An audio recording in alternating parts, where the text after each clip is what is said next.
Hey guys, कैसे हो आप लोग। Welcome to the channel. इस वीडियो में मैं आपके लिए परफेक्ट वर्ल्ड के नेक्स्ट एपिसोड को एक्सप्लेन करने वाला हूँ। परफेक्ट वर्ल्ड के पिछले एपिसोड में हमने देखा था सी हाउ युनसी के साथ एक रूइन में आ गया था, लेकिन जब वो लोग वहाँ से निकले उन लोगों के ऊपर वार गॉड हमला कर देता है। अब वार गॉड इतना ज्यादा ताकतवर था कि सी हाउ अपना 2 स्पिरिचुअल बॉडी बनाता है और एक को वो युनसी के साथ वहाँ से भागने के लिए भेज देता है। लेकिन हम देखते हैं सी हाउ की दूसरी बॉडी को ये वार गॉड बहुत ही आसानी से हरा देता है। युनसी को भी वो मारने ही वाला था, उसकी बॉडी से ऑलमोस्ट वो डेस्टिनी स्टोन बाहर निकाल ही लिया था। लेकिन तभी हम देखते हैं सी हाउ अपना मैग्नस पावर यूज करता है और फिर एक न्यू फॉर्म में आकर उस वार गॉड को मार देता है। अब आगे वार गॉड के मरते ही उसका मैजिक टूटता है और फिर वो लोग एक अलग सी ही जगह में आ जाते हैं। ये जगह काफी ज्यादा खूबसूरत लग रही थी। युनसी एक बड़े से पत्थर पर बैठी हुई है, सी हाउ उसके पास है। लेकिन तभी युनसी अचानक से परेशान हो जाती है। उठकर वो उस खतरनाक खाई के पास जाती है जो कि इस हमले की वजह से इतना ज्यादा बड़ा हो गया है जो अर्थ के लावा तक पहुंच गया है। युनसी रोने लगती है। वो कह रही है वार गॉड से फाइट के दौरान उसके कान की इयररिंग नीचे गिर गई। सी हाउ उसको देखता है। युनसी बहुत ज्यादा परेशान है। युनसी कहती है ये वही रिंग था जो कि उसके ओल्ड फ्रेंड सी हाउ ने उसे दिया था। सी हाउ ये बात सुनकर शॉक्ड हो जाता है, पर फिर वो कहता है आखिर वो एक इयररिंग ही तो था, छोड़ दो, हमें यहाँ से निकलना होगा। अगर हम यहाँ ज्यादा देर तक रहे तो हमारे ऊपर और भी कोई मुसीबत आ सकती है। पर सी हाउ की ये बात को सुनकर युनसी उस पे गुस्सा जाती है। कहती है वो बस एक मामूली रिंग नहीं था। युनसी ये कहकर एकदम से रोने लगती है। अब ये चीज देखकर सी हाउ चुप हो जाता है। लेकिन फिर युनसी सी हाउ को देखती है। उसने देखा सी हाउ उसके इस रिंग के बारे में कैसे शुरू में रिएक्ट करा था। अब इस बात से युनसी के दिल में फिर से लगने लगता है कि ये उसका old friend see how he है। वो सी हाउ को देखती है। सी हाउ उसको देख रहा है। फिर वो कहती है मेरे मन में एक बात है, मैं तुमसे कुछ पूछना चाहती हूँ। तुम्हारी ब्रेथ, तुम्हारा बिहेवियर, तुम्हारा हैबिट सब सी हाउ से मिलता है। क्या तुम सच में सी हाउ नहीं हो? वो सी हाउ के एकदम नजदीक आ जाती है। सी हाउ को आंख में मिलाकर देखने लगती है तो फिर सी हाउ घबरा जाता है। लेकिन दोस्तों वैसे ही वहाँ पे एक मैजिक होता है और ये मैजिक वहाँ की सारी चीजों को अचानक से रोक देता है। जितने भी पंछी वहाँ पर उड़ रहे थे, यहाँ तक कि युनसी भी एकदम स्टेच्यू जैसे रुक जाती है। वहाँ का समय ही रुक गया है। बस सी हाउ ही है जो कि इससे अनअफेक्टेड है। तो फिर अचानक से वहाँ पे एक आवाज गूंजती है, मैं तुम्हें जानती हूँ। सी हाउ ये बात सुनता है और वो एकदम शॉक्ड हो जाता है कि आखिर अब ये कौन है। सी हाउ ये मैजिक देख रहा है और फिर थोड़ा सा घबरा रहा है। कह रहा है आखिर ये स्ट्रॉन्ग मैजिक किसका है? जो भी ये पर्सन है जरूर ही ये बहुत ही ज्यादा ताकतवर है। वैसे ही दोस्तों हम वहाँ पर एक ब्यूटीफुल वुमन को देखते हैं जो कि सी हाउ के पास आ जाती है। सी हाउ के पास आने के बाद कहती है मैं तुम्हें जानती हूँ, पर अब तुम मुझे बताओ कि मैं कौन हूँ। सी हाउ उसकी ये बात को सुनता है, देखता है, पर इस लेडी को देखकर उसे कोई भी ऐसे पहचानने जैसी फीलिंग या बात याद नहीं आती है। सी हाउ कहता है मैं सोच रहा हूँ पर मुझे ऐसी कोई भी बात याद नहीं आ रही है। ये बात सुनकर वो लेडी कहती है तुम मुझे जानते हो, तुम मुझे बहुत ही ज्यादा अच्छे से जानते हो। फिर वो सी हाउ का हाथ पकड़ती है और फिर कहती है मेरी और तुम्हारी डेस्टिनी हमेशा से जुड़ी हुई है, हम दोनों जरूर मिलेंगे। और वो लेडी अपने मैजिक से सी हाउ का सारा इंजरीज को हील करने लगती है। सी हाउ ये देख रहा है, अपने मन में कह रहा है ये मेरी इंजरीज हील कर रही है, पर इसके चेहरे को देखकर या इसकी एनर्जी मुझे कहीं से भी फेमिलियर नहीं लग रही है। फिर दोस्तों इसके बाद हम देखते हैं वो बॉडी सी हाउ को हील करने के बाद एक पोर्टल के जरिए वहाँ से चली जाती है, ये कहते हुए कि मेरे यहाँ से जाने के बाद ये जो सारा टाइम रुका हुआ है ये फिर से नॉर्मल हो जाएगा और यहाँ पे जो बातें हुई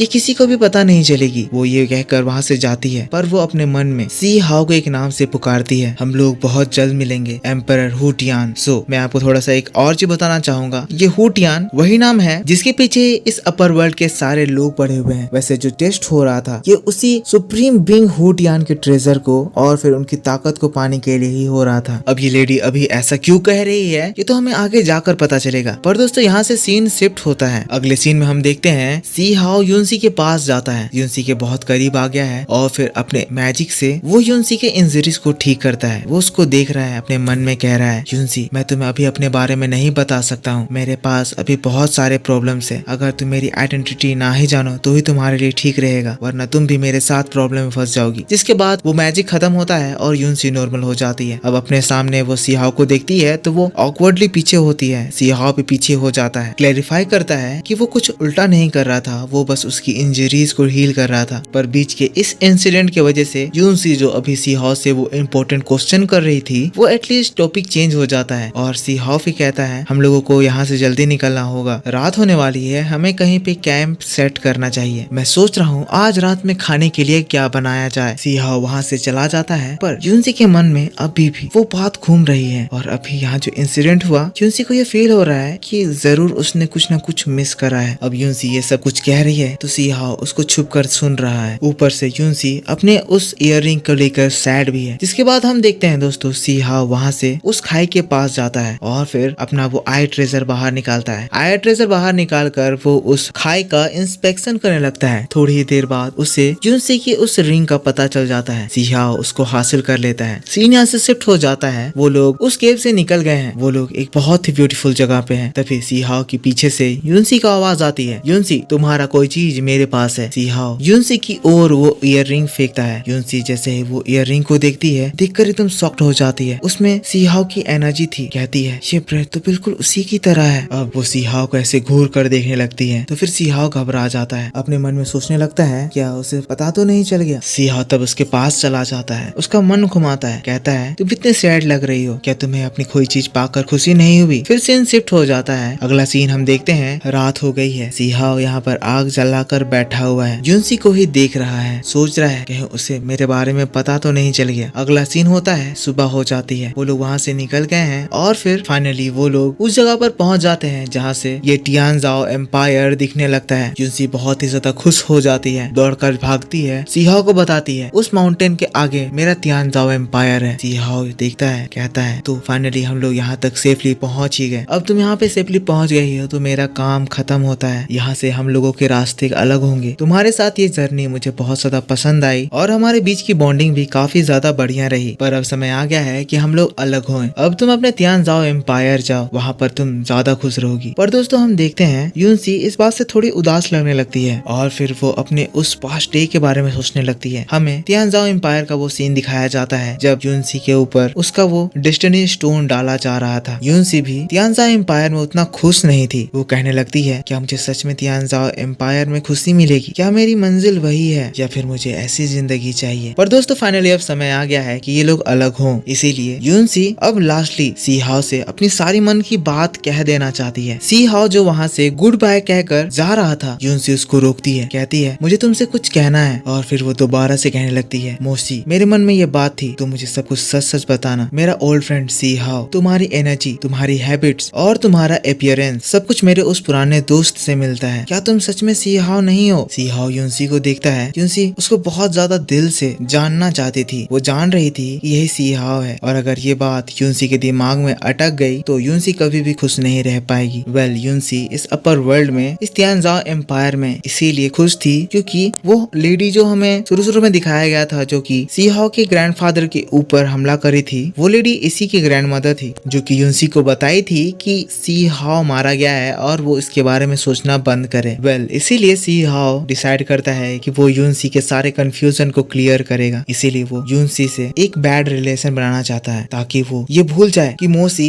कभी भी सी हाओ हो सकता है। वो यूनसी को पकड़ लेता है और यूनसी से बहुत बुरी बात कहता है, गंदी तरह से फ्लर्ट करता है एंड देन कहता है मैं जानता हूँ कि तुम मुझे पसंद करती हो पर तुम इसके लिए मुझे कोई और समझने का नाटक कर रही हो। ये बात सुनकर मुझे बहुत ज्यादा बुरा लगा। अगर तुम्हें कुछ चाहिए तो तुम मुझे बोल सकती हो। यूनसी जब सी हाओ की इस बात को ऐसे अजीब टोन में सुनती है तो फिर वो गुस्सा जाती है। यही नहीं सी हाओ उसके उस ईयर रिंग को भी फेंक देता है। अब इससे वो बहुत ही ज्यादा इमोशनल हो जाती है। कहती है मुझे विश्वास हो गया कि तुम सी हाओ नहीं हो सकते हो। तुम्हारा बहुत बहुत थैंक्स कि तुमने मेरी मदद करी। तुम्हारे वजह से ही मैं यहाँ तक पहुँच पाई। पर अब से हमारा रास्ता अलग हो रहा है। और फिर दोस्तों यूनसी सी हाओ के पास बहुत ही ज्यादा गुस्से से क्रॉस करती है और फिर वो लोग अलग हो जाते हैं। दूसरी ओर हम लोगों को सी हाओ को दिखाया जाता है जो कि खुद अपने इस बिहेवियर से बहुत ही ज्यादा नाखुश है। पर वो कह रहा है जैसा कि गॉड लियो ने मुझसे कहा था कि मेरी डेस्टिनी अलग रहना है, मेरी लाइफ में बहुत ही ज्यादा प्रॉब्लम आएगी। मैं नहीं चाहता मेरी आइडेंटिटी आने के बाद तुम मेरे साथ रहो और वो प्रॉब्लम्स तुम्हें भी सहनी पड़े। इसीलिए यूनसी मुझे माफ करना, पर मुझे तुमसे अलग होना ही पड़ेगा। और दोस्तों बस इसी बात के साथ परफेक्ट वर्ल्ड का ये एपिसोड इसी जगह पर खत्म हो जाता है। तो मेरे दोस्तों आप मेरे को बताओ कि आपको परफेक्ट वर्ल्ड का ये एपिसोड कैसा लगा। इसके बाद मैं आपके लिए इसका ट्रेलर एक्सप्लेनेशन करूंगा, फिर आपके लिए एक डिटेल में नोवेल एक्सप्लेनेशन भी आएगा। तो फटाफट से इस वीडियो को लाइक कर दो और नोवेल एक्सप्लेनेशन का इंतजार करो। डेविल रूल की वीडियो भी बहुत ज्यादा जल्द आएगी। तो मैं मिलता हूँ आपसे इसके नेक्स्ट वीडियो को लेकर बहुत ही जल्द। तब तक के लिए take care, bye bye, thanks for watching.